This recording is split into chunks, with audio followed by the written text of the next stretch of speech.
Si entendemos el método clínico como un camino para buscar respuestas a una pregunta o a muchas preguntas en el marco de un fenómeno social, antropológico, ético, político, pienso que el método clínico es susceptible de ser pensado y aplicado en cualquier contexto investigativo. Eso implica la organización, ¿cierto? Sí. Porque el método clínico nos lleva a observar, y de la observación encontramos indicios, de los indicios vamos generando conjeturas o hipótesis, y ellas nos van llevando a diagnósticos, probablemente, o a buscar herramientas y técnicas de información que nos ayuden a resolver esas conjeturas que nos están generando esos indicios. Entonces yo sí pienso que el método clínico es susceptible de ser utilizado como método investigativo en cualquier contexto. Lo que sí creo es que requiere de una cierta formación. Si bien es cierto, el método clínico lo puede usar un ingeniero, ya veremos, enseguida les cuento cómo en la administración se usó el método clínico en 1923. Del método clínico puede hacer uso cualquiera que sea capaz de saber de investigación y que lo quiera aprender y utilizar para conocer el fenómeno que quiere investigar. Yo creo que hay que despojarlo del sentido de lo clínico, o sea, como que uno tiene una mirada de pronto peyorativa, lo clínico es enfermedad, lo clínico es patología, no. El método clínico no necesariamente nos refiere a fenómenos de ese orden. Entonces yo no vería ningún problema. De hecho, hoy en día en las organizaciones que existen muchas prácticas derivadas de la psicología y de otras áreas del conocimiento, hacen uso del método clínico, no de manera muy santa, pero la hacen.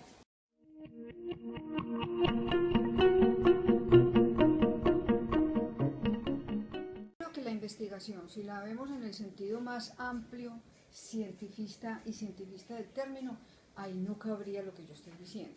Yo entiendo la investigación como toda actividad humana que intenta resolver una pregunta en el marco de un rigor metodológico. Y creo que la investigación tiene órdenes de complejidad y de simplicidad, pero en todo caso una lógica que nos lleva por un camino, como una lógica igual, que es el rigor con el que uno sea capaz de aproximarse a esa pregunta de alto nivel de complejidad o de mínimo nivel de complejidad. Entonces, una selección de personal, yo pienso que se ha vuelto una función muy mecánica. Se aplican test, se hacen reuniones, se hacen focus group, he sido testigo de ello y se ha vuelto quizás muy mecánica. Pero pienso que puede ser exactamente una labor, un ejercicio de carácter investigativo, en tanto que uno está tratando de construir el perfil de un otro y de unos otros, con base en unas baterías de test, con base en conversaciones, en observaciones, y todo ello nos podría fácilmente llevar o nos podría ayudar a hacer uso del método clínico en rigor, para hacer una selección cualitativamente, ¿qué diría yo? Aceptable, no sé cuál es la palabra que podría utilizar ahí, no sé.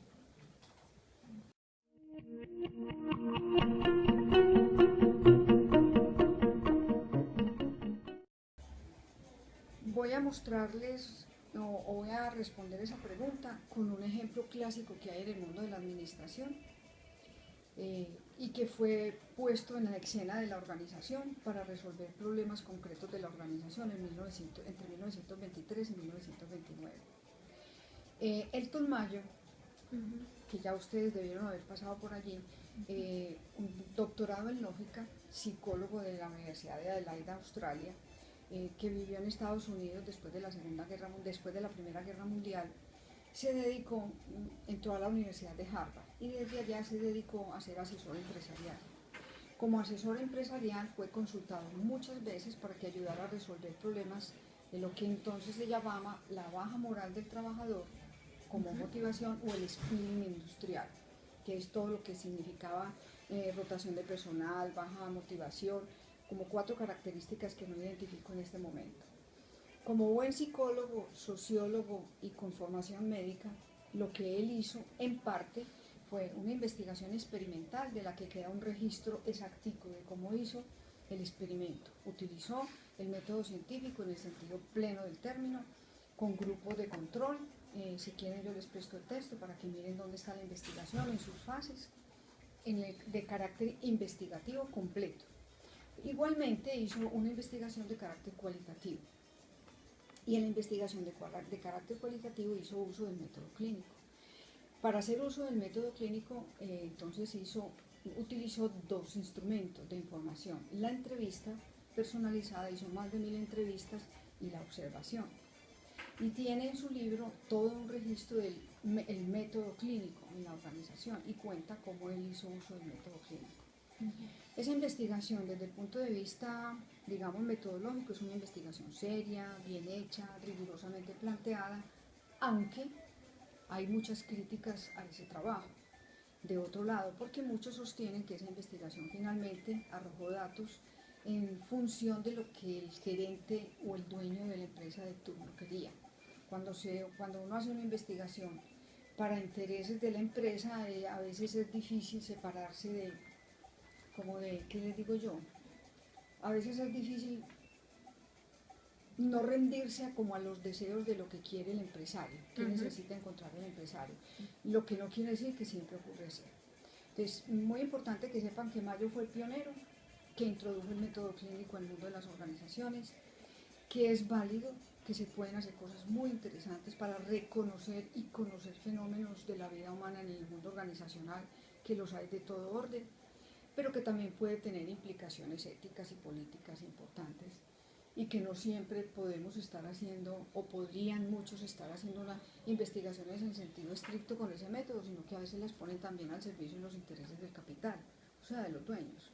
Eso ya depende de la postura ética de quien investiga y quien contrata la investigación.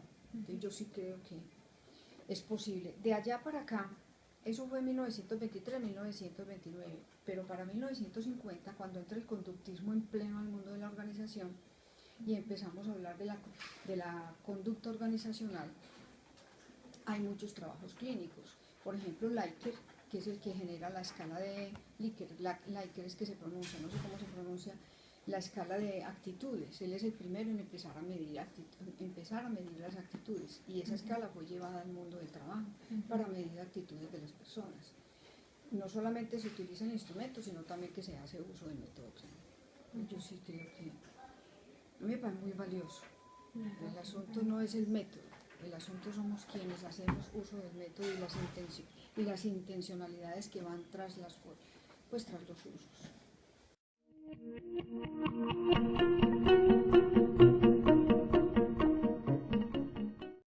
Yo no me atrevería a decir cuáles, porque es como nombrarlas, como si uno ya las supiera, pero podría pensar que puede tener consecuencias muy positivas, en tanto que uno puede, a partir de lo que conoce y reconoce con el método, tomar decisiones, resolver problemas, entender lo que pasa, hacer cambios en el mundo del trabajo, en fin, como adentrarse de una manera más comprensiva a esos fenómenos psicosocioculturales del mundo del trabajo, y poder, desde esa comprensión, movilizar cosas en sentidos positivos.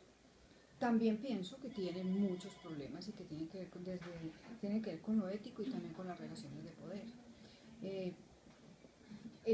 Hacer uso del método clínico, de cualquier método en el trabajo, para conocer de la dinámica de la vida humana, pues eso es muy arriesgado lo que voy a decir, pero lo pienso así y me hago responsable de lo que digo. Pienso que son instrumentos de poder muy fuertes, con los que uno puede hacer mucho daño en la organización. De hecho se hace, porque, como decía un autor que en este momento desconozco, cuando escribe muy bello cómo los españoles se dedicaron a comprender a los mexicanos y en la conquista, y en la medida en que más los comprendieron y más supieron de ellos, más los pudieron manipular y más daño les pudieron hacer. O sea, mientras más conozco del otro, más puedo tener acceso a qué hacer con el otro. Yo pienso que ahí hay un paréntesis importante para pensar. como todo en la vida humana, pues se construye y se destruye con lo que nos inventamos, con lo que inventamos.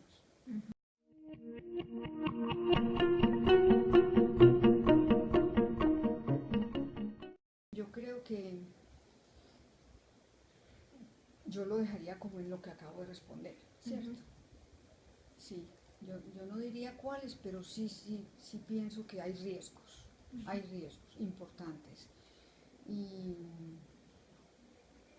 Y pienso que quien haga uso del método clínico y quien quiera comprender muy adentro de la condición humana y de todo lo que acontece en el mundo del trabajo, tiene una gran responsabilidad con la vida y con nosotros. Es muy fácil conocer al otro para interpretarle su vida, hacerle señalamientos, juzgar su intimidad, poner en escena su mundo psíquico a partir de unas interpretaciones cuasi salvajes que se hacen desde marcos teóricos de la psicología, cualquiera que sea.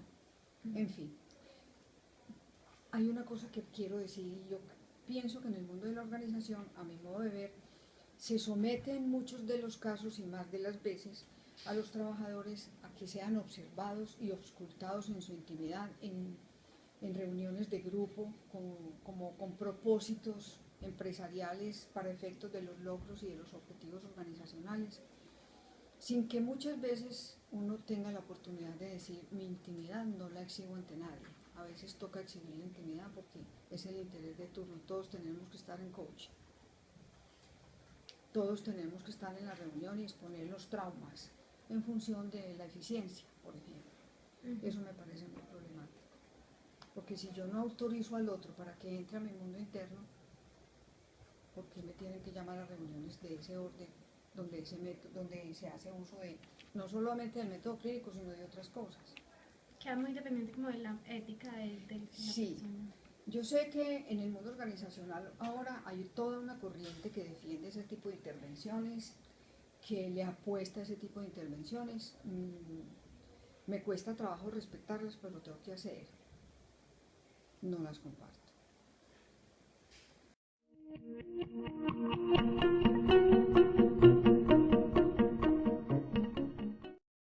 Por principio, pienso yo, desde la formación que tengo como psicóloga y desde lo que concibo yo, que es ser psicólogo, el método clínico atraviesa su existencia.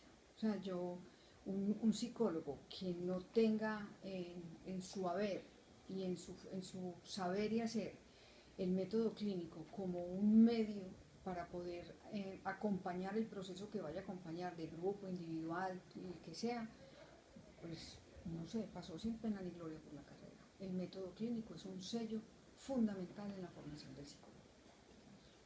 Ya cómo haga uso de ese método en función del área que elija, pues el método clínico en el conductismo tendrá un sentido, en el humanismo tendrá otro sentido, guiará por otro sentido, en la psicología dinámica también, en el mundo psicoanalítico también, pero el método clínico es una lógica que nos reviste de principio a fin como psicólogos que somos.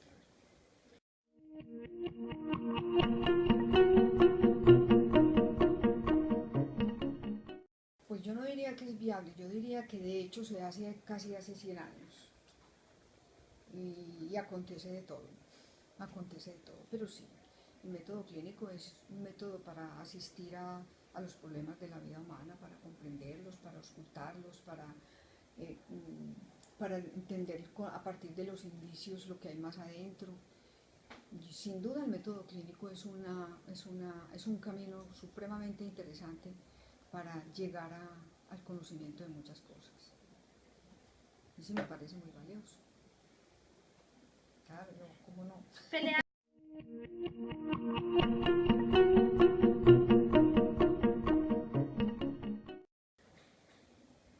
Yo creo que son dos cosas. Cuando uno está en una organización productiva, económica, como las que tenemos hoy, hay dos dimensiones muy fuertes. La del negocio, donde están los costos, donde está la planeación, la parte administrativa, la que guía y decide el horizonte de la rentabilidad y hacia dónde va el negocio. Pero resulta que ese horizonte es posible en la medida en que hay una organización, porque entendemos organizaciones donde está el mundo de lo humano, lo otro es el negocio.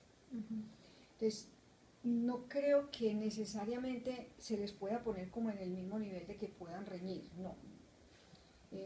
Yo lo que creo es que en las organizaciones el método clínico puede ser muy útil y muy inclusive hasta necesario para ayudarle a ese negocio a entender lo que pasa con su gente, a promover lo que se puede promover con su gente, a, como a mirar la complejidad inclusive de la condición humana. Pero yo pensaría que son dos cosas que no tienen que ponerse a conversar. No, no, el método clínico no tiene nada que hacer en el mundo de la eficiencia, nada. Porque ocurre, el método clínico es posible y puede ocurrir solamente en contextos humanos y sociales. El otro es el negocio. Usted entró con la inquietud de cómo puede estar el método clínico en el mundo organizacional sabiendo que allá es la eficiencia, lo rápido, ¿cierto? Bueno, la eficiencia que es rapidito todo, con esas lógicas que hoy tenemos en el mundo económico y capitalista. Pues yo trabajo en una organización completamente capitalista, muy bien fundamentada en la rentabilidad. Esto no puede dar pérdida, nos quebramos y entonces el negocio se acaba, entonces no hay educación, ni profesores, ni alumnos. No puede ser con ánimo de pérdida, aunque sea una organización sin ánimo de lucro. Esto es una organización económica con una función social importante que es la educación. Y sé muy bien que esto que yo estoy haciendo aquí me compete en términos de lo que yo le aporto al negocio. Yo con mi actividad le aporto al negocio y yo tengo que ser eficiente en el negocio. Pero esto que ocurre aquí, cuando llega el profesor, cuando llegan ustedes, el mundo de la organización es otra cosa. Aquí en este mundo es donde puede tener sentido el método clínico, para aprender, encontrar y resolver cosas.